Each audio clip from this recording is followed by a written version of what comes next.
मोदी जी, आप मुसलमान के कितने विरोधी हैं सियासत के लिए वो तो दुनिया देख चुकी। जब आप बांग्लादेश जाते हैं तो आपको मोहब्बत शेख हसीना से होती है, और जब भारत आते हैं तो मेरी बेटी से नफरत हो जाता है। मोदी जी, जब आप गल्फ जाते हैं दुनिया में, जब विकास की बात आती है तो पूरा दुनिया गल्फ कंट्री भारत के लिए खड़ा होता है, तब वहां आपकी शीश झुक जाती है। और जब आप भारत आते हैं तो मुसलमानों से आपको नफरत पैदा हो जाता है। बारे मोदी, आप कौन सी बात करते हैं? कौन सा रंग है आपका? आप मुसलमानों के मिसाइल के खिलाफ नहीं है मोदी। आप मुसलमानों से सिर्फ नफरत चाहते हो, सिर्फ सियासत के लिए, ताकि मुसलमान भाई कुछ बोले।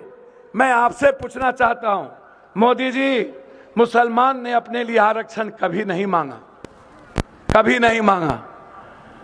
आपने आरक्षण किसका खत्म किया? मुसलमान का या दलित एसटी एससी का? मोदी जी, वो मुसलमान नहीं थे, सनातन के लोग थे जो बाबा साहब अंबेडकर से बेइंतहा मोहब्बत करते हैं और बुद्ध के रास्ते चल के सारे धर्मों की इज्जत करना चाहते हैं। आपने इस मुल्क में सबसे पहले हमला किया एसटी एससी पर।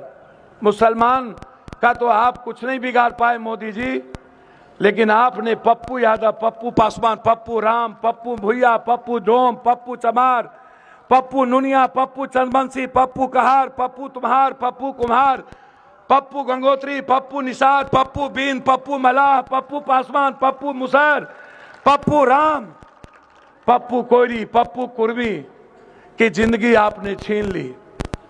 आपने मेरी नौकरी छीन ली, आपने मेरा आरक्षण छीन लिया, आपने मेरी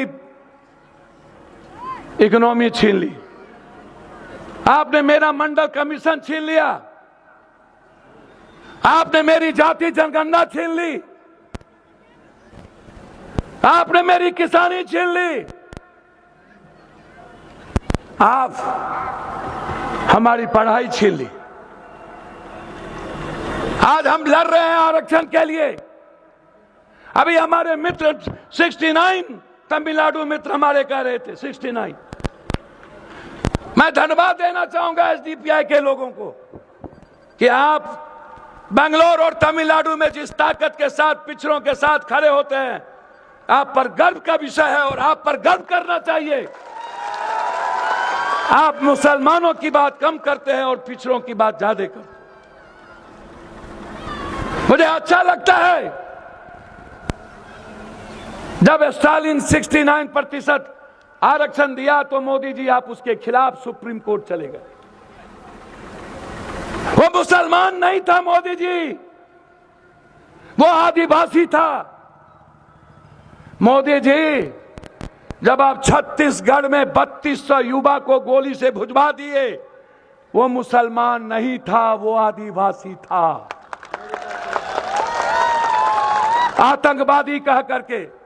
मोदी जी, आपकी पहली बार सरकार बनी, नवीन पटनायक को हट के जब आपने सरकार बनाया, इतने कम दिनों में आपकी पुलिस ने 1300 पप्पू यादव के बच्चों को गोली मार के खत्म कर दिया। वो मुसलमान नहीं था, वो एसटी एससी और आदिवासी के बच्चे थे। आपने किसको आतंकवादी बनाया? आप किसको चाहते हो उग्रवादी बनाना? मोदी जी, कोई एक ऐसा शहर बताओ, कोई ऐसा घर बताओ जब आपका कोई 1 रुपया किसी दलित एसटी के घर में गया होगा। आपका हमला हम पर है ताकि मैं इन लोगों के साथ भगवान भगवान करता रहूं, बुद्ध की बात और संविधान की बात ना करूं। गोरी, कुम्हार, कमार, चमार, बैस, चौधरी, कलवार, शाह, नुनिया, जायसवाल यह अपने अधिकार की बात ना करे या सिर्फ भगवान के अलावे दूसरी बात ना करे। इसीलिए आप कभी एनआरसी, कभी सीए, कभी तलाक, कभी सिविल कोड, कभी वक्फ। अरे मोदी जी, पढ़ो ना। संविधान के आर्टिकल में इस देश के मुल्क में सभी धर्मों को स्वतंत्र जीने का अधिकार दिया गया है। आप कैसे हमारे संविधान को छीनोगे? चाहे सिख हो, ईसाई हो, चाहे कोई मठ हो। मैंने बजट में कहा मानवर 3 लाख करोड़ से ज्यादा पैसा बाबाओं के पास होता है। भैया 169 लाख करोड़ रुपया कर्ज है भारत पर, और इन लोगों के पास 10 लाख हजार करोड़ से ऊपर धन रखा हुआ है। हम उसकी बात नहीं करते हैं, हम बात करते हैं सड़क पर उस व्यापारी से पैसा लेने की जिसके पास जीने के लिए कुछ नहीं बचा है कोरोना के बाद। इसीलिए मैं बस इससे ज्यादा आज कुछ नहीं कहूंगा। मैं सिर्फ इतना कहूंगा, इस मुल्क में जब से मोदी जी आए उनके पास इस मुल्क की सबसे बड़ी ताकत, उन्होंने जो झूठ बोला और हमला किया वो थे किसान, जिनको उन्होंने इस भारत के मुल्क का जो सबसे बड़ी ताकत थी, मोदी जी ने उस किसान की जिंदगी को तबाह कर दिया। और आज खाद भी 400 साढ़े 400 रुपया में मोदी मिलता है। 56 इंच का सीना है तो खाद तो दिला दो 250 रुपया में, है औकात। आज किसान बर्बाद हो गए। एक तरफ इसी मुल्क में 1.5 साल से मणिपुर, जहां वो मुसलमान नहीं है, या तो वो कुकीज है या तो वो मत्तो है जाति का, वो मुसलमान नहीं है। 100 से ज्यादा बेटियों का बलात्कार, आपने इतने मजबूत प्राइम मिनिस्टर हैं कि मेरी बेटी का बलात्कार होता रहा, और आप धृतराष्ट्र के तरह मुख दर्शक बन के हिंदुस्तान में बैठ के मेरी बेटी का तमाशीन बनते रहे। आप कैसा वजीर हो मोदी जी? आप, मुझे लगता है कि आपको सनातन क्या जन्नत में भी आपको तंग करेगा यह लाश जो बेटियां हमारी है। मोदी जी, अरे ईमान है तो अभी भी वक्त है आपके पास। सारी गलतियां को स्वीकार कर लो। आप कैसा प्रधानमंत्री हो? नेपाल जो सबसे छोटा देश है हमें आंख दिखाता है, और पोखरा में चाइना ने सैनिक का एयरपोर्ट बना लिया। तुम्हारी औकात नहीं हुई आज तक एक बार नेपाल को कुछ कर लो। मोदी जी, हमारे हाथ से मुल्क चले गए। श्रीलंका का रास्ता बंद हो गया, बांग्लादेश का रास्ता बंद हो गया, ताइवान और वियतनाम चीन ने अपने मुट्ठी में ले लिया। भूटान का मंत्री चीन में जाके बैठता है, और दुनिया के इतिहास में पहली बार, जब कभी इंदिरा गांधी थी, नेहरू थे, सरदार पटेल थे, लाल बहादुर शास्त्री थे, जिसने कहा था जय जवान जय किसान, किसी ने इस मुल्क की ताकत के तरफ देखने की हिम्मत की तो इंदिरा गांधी ने कड़ा जवाब दिया करता था। आप दुनिया के उतने कमजोर प्राइम मिनिस्टर निकले कि आप जा करके डर से सरेंडर करते हो ट्रंप के पास, और मेरी बेटी के कमर में रस्सा लगा के हमारे मुल्क में ले आता है। हमारी औकात नहीं होती है इस मुल्क में कुछ बोलने की। हम कैसे देश के लोग थे, हमारे देश के सामने ये हैसियत नहीं थी। लेकिन आज ना तो हम किसानों के लिए लड़ पाते हैं, ना तो हम नौकरी की बात कर पाते हैं।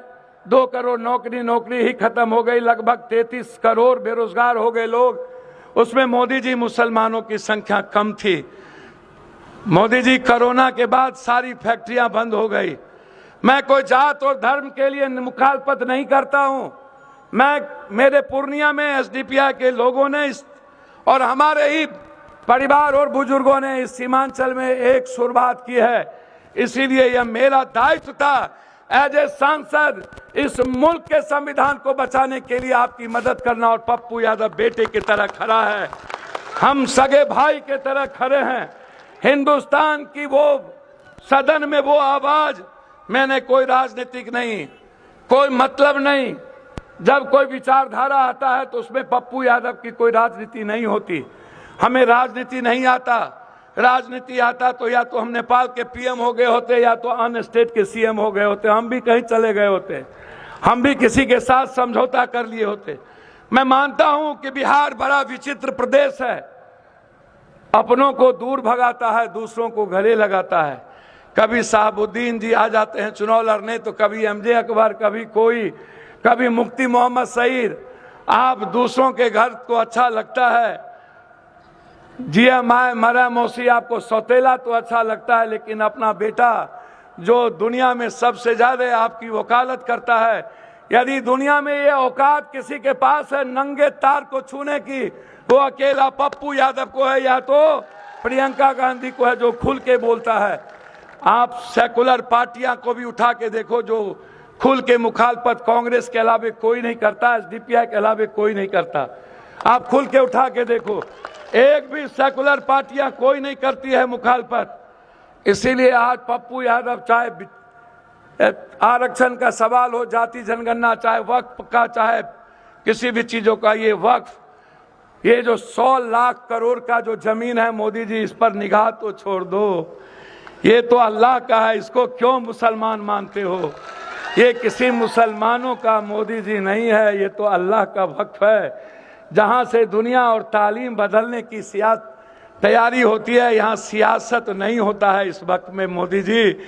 कभी कभी धर्म को तो बख्श दो, कुंभ को तो नहीं बख्शे, कम से कम वक्फ पर तो बचने दो मोदी जी। कुंभ में भी हमारे भगवान को आपने नहीं छोड़ा। 140 साल का कुंभ कह करके, जबकि 12 साल के बाद कुंभ लगता है।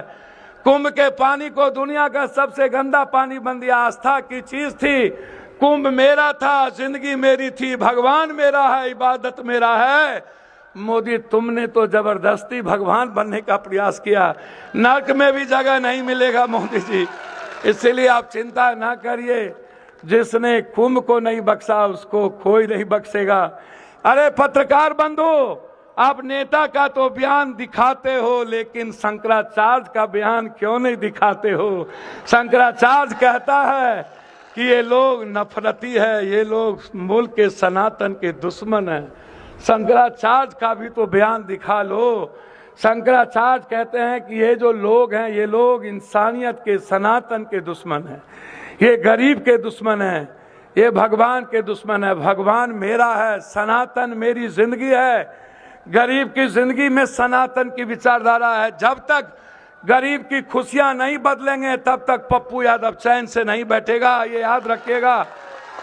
10 मार्च से सदन में जो हवा हाउस चलेगा, एक तरफ यदि आरक्षण होगा, दूसरे तरफ जाति जनगणना, तो तीसरे तरफ वक्त भी होगा।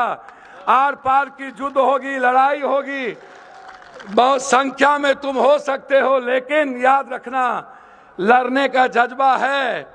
संविधान से इतर यदि कोई कानून ला करके किसी भी विचारधारा को तुम खत्म करना चाहोगे, तो पप्पू यादव जैसे लोग जब तक जिंदा रहेगा, किसी एक जाति के भी विचार को खत्म करने की तैयारी नहीं हो सकती। संविधान को खत्म करने की तैयारी नहीं होगा। इन्हीं शब्दों के साथ मुझे लेट हुई, बायसी चले गए, डगरवा कई घटना थी। मैं क्षमा मांगते हुए अपने राष्ट्रीय अध्यक्ष और अपने यहाँ के कमेटी के साथियों को मैं धन्यवाद देता हूँ, पूर्णिया के साथियों को धन्यवाद देता हूँ कि दूर आए, दुरुस्त आए। कहीं से तो शुरुआत हुई, एक बड़ी आगाज होना चाहिए था, लेकिन मैं आग्रह करना चाहूँगा, आप जहाँ भी मेरी बात सुन रहे हो, क्या किसी ने कोई दिक्कत नहीं थी। आज इस पूर्णिया के धरती पर वक्त के सवाल पर तिल में जगह नहीं रखना चाहिए। मैं मुसलमान भाइयों से कहना चाहूँगा, अरे मुसलमान भाइयों, आप तो लड़ना जानते हो, दलित और आदिवासी। भगवान बिरसा मुंडा के बाद यदि किसी के लड़ने और मरने का जज्बा किसी ने पैदा किया तो हजरत हुसैन ने किया। तो आज तो आपको दिखाना चाहिए था लड़ने की ताकत। आपकी एक अच्छी शुरुआत थी। चलिए, अब कम आए शुरुआत की, इसके लिए आपको बहुत बहुत धन्यवाद देते हुए मैं हृदय की गहराइयों से आप इस लड़ाई को अपने जिंदा रखो, सोशल मीडिया से इस लड़ाई को जिंदा रखो।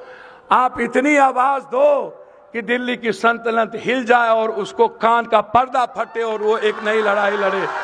इसीलिए आप सोशल मीडिया, इंस्टाग्राम के माध्यम से लड़ते रहो, यही मैं आपसे कहने आया हूं। और जाइए, आप अपने घर में जाके अपने बहनों से कहिए निकलना चाहिए था, अपने बुजुर्गों से कहिए निकलना चाहिए था। आगे जब रैली हो, बड़ी हो, तो आप अपने कामों को रोक देना और अपने जिंदगी के लिए याद रखना, यदि ये वक्फ की ये जमीन इन लोगों ने यदि अदानी को दे दिया तो कल मस्जिद और मदरसा की जमीन भी अदानी को दे देगा। याद रखना, आपकी सब कुछ बिक जाएगी। आप आज बचपना मत करना, आप में बचपना है, ये मैं आपको कह रहा हूं। ये किसी पार्टी की नहीं है। जो विचारधारा को मानने वाले लोग हैं, इसको आज समझ लेना। और ये बात आपको देखने को मिलेगा, यदि हम लोग कमजोर पड़ गए तो आने वाला इतिहास नहीं बचेगा। बहुत बहुत धन्यवाद। अस्सलाम वालेकुम आप सबको। अल्लाह हाफिज। आप हमेशा खुश रहें, आपको ईश्वर अल्लाह हमेशा खुश रखे। आपकी जो ये ताकत है, यहीं से एक चिंगारी उठेगी और यही रावण के लंका को जला के राख कर देगा। यही बहुत बहुत धन्यवाद। शुक्रिया। हाथ पकड़ो सलाम साहब, ले लीजिए।